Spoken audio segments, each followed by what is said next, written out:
እዲ ማስተዋል እኮ ጥሩ ነው። ሰዎች ላይ እንደገና ትጫዋለሽ። ያየነው ሶሻል ሚዲያ ላይ የምናየው ነገር የልጆች አባት ነኝ እኔ። ሚስቴ አትመጣ፣ የሌሎቹም ማምጣት ትቻለሽ። ሌሎ ሞት አለ ሶሻል ሚዲያ ላይ ዮዳብ አለ፣ ትዳር ያላቸው ሌሎችም ሰዎች ይገባሉ። እንደኛ ላይ ምንድን ነው የምትደነፊው? ልክ አይደለም ይሄ አለን። አይ እንዲህ ነው ብለሽ ማስረዳት መልካም። ጭራሽ ያዙ ይልቀቁኝ።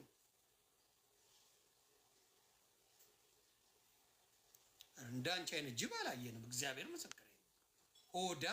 ሆዳም ነሽ። ፔጅሽ ላይ ገንዘብ አስከፍለሽ አይደል የምታስገቢያቸው የማዳም ቅመም? ሁሉም ያውቃል። ፔጅሽ ላይ ፎሎ ለመደረግ ገንዘብ አስከፍለሽ ነው የምታስገቢ። እንዴ ገንዘብ አይንሽ ላይ የበቀለ ሰው ነሽ፣ ማንም ያውቃል። እና በገንዘብ ነው የምታስገቢ። እኔ ፔጅ ለመግባት እስቲ አንድ ሰው 1 ብር የከፈለ አምጣ። አንድ ሰው ነው ማውራ የለም። ግን አሁንም ችግሩ ልነግርሽ፣ ችግሩ የተባልሽው ምንድን ነው? ኧረ አራስ ነሽ ትንሽ ረፊ ነው የተባልሽው። እኔ እንኳን ልልስሽ አራስ ስለሆነች ስትተው ስትታረስ ከዛ በኋላ እንገናኛለን ያልኩት። አንቺ መጣሽ ፊት ይጣልሽ።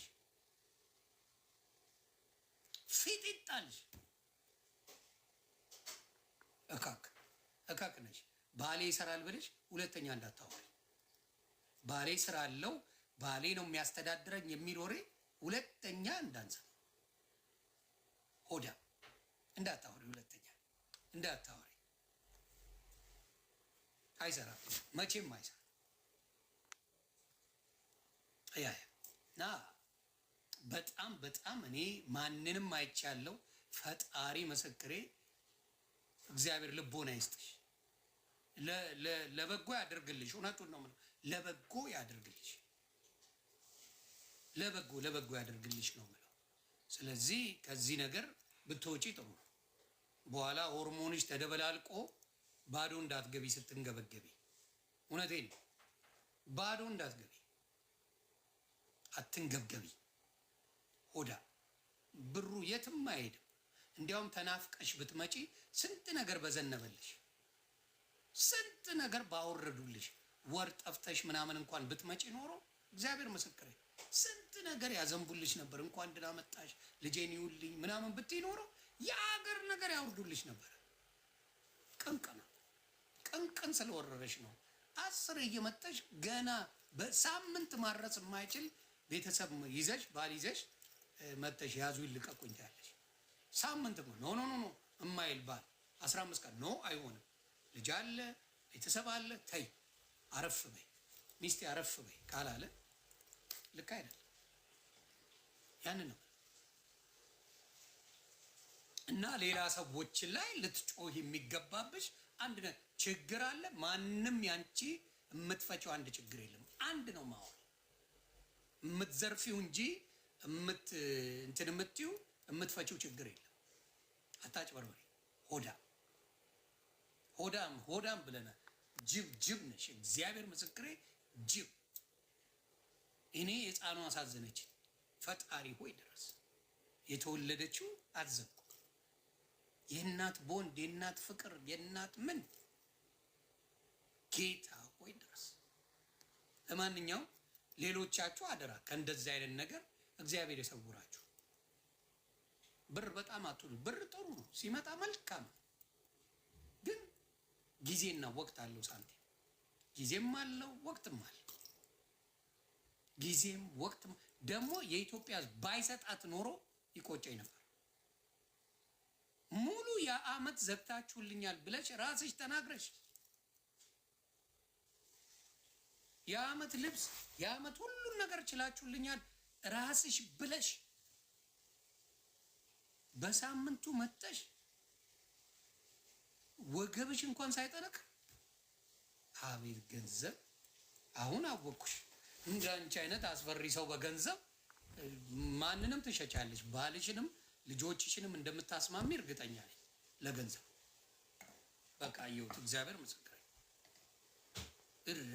ጌታ ወይ ድረስ ስንት አንበሳ ነበር የወረደላት? እስቲ ንገሩ። ስንት አንበሳ ነበረ ለቤቢ ሻወር ብላ ያስወረደችው? ንገሩኝ እስቲ። ስንት አንበሳ? 70 አንበሳ? ይኸው ያውቃሉ። ይኸው ሰው አለ 70፣ 75፣ 80 የሚል አለ አንበሳ፣ ሌሎቹ ሳይቆጠሩ ማለት ነው። ሌላው ትንንሹ ግፍት ሳይቆጠር ያ ሁላ ደርሶልሻል። አይበቃ? አንድ ወር አያቆይሽም እሱ? አንድ ወር ጅብ አራጅ ደግሞ ከአንቺ ብሶ ታብዳላችሁ፣ እንዲህ ትሆናላችሁ። ለምኝ ቁጭ ብለሽ ቀኑን ሙሉ ለምኝ። ነገ አንድ ነገር ስትሆኝም ደግሞ እናያለን እኮ አብረን የምናየው እንዴ። በእግሯ ነው የሄደው ልመና፣ በእግሯ እኔ የምታየውን ካያችሁ ማታ ላይ ገባለሁ እንዲህ ተጫውቼ ሄዳለሁ። ዲቦራ ጠርታ ነበር፣ አልሄድም ነው ያልኩት። እኔ አልሄድም፣ ምክንያቱም ከአንቺ ጋር ቁጭ ልል ነው። ከእኔ ከማይመቹኝ ሰዎች ጋር ቁጭ ብዬ ገንዘብ ስለቅም ታየኝ እኮ እኔ ማኘው ሚጥሚጣ በርበሬ ምናምን እየባናቱ ማንም ይተከል ታቁኛላችሁ። እኔ ጌም እንኳን ስጫወት ፊት ቀይር ምናምን እላለሁ፣ አለቀ። እንደዛ አይነት ነገር እንኳን የለንም። ከክብር ጋር ነው ሁሉ ነገር። እንጂ ባለ ክብር ሆነሽ ምናምን መተሽ እንትልት ሆዳ መጀመሪያ ለራስሽ ሁኚ፣ እንኳን ሌሎቹን ችግር ልትፈጭ። ቆዳ ደፋር ነሽ። የራስሽን ችግር ፍቺ መጀመሪያ። ልጅን ሶሻል ሚዲያ ላይ በሳምንቱ ይዞ አይመጣም። ቅንቅና ታችሁት ነገር እኔም ማስታወሳቸው ነገሮች አሉ።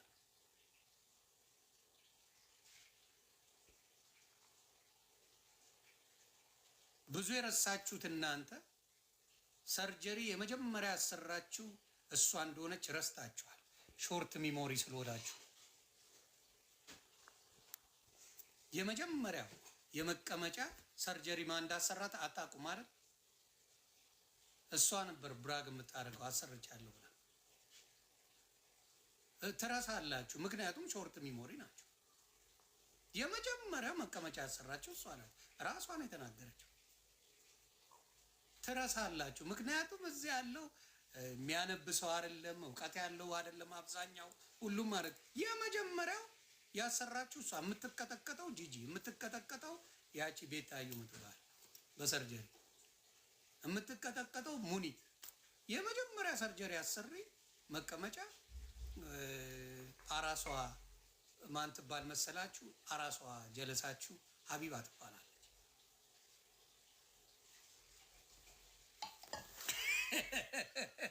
ልንገራችሁ ብዬ ነው።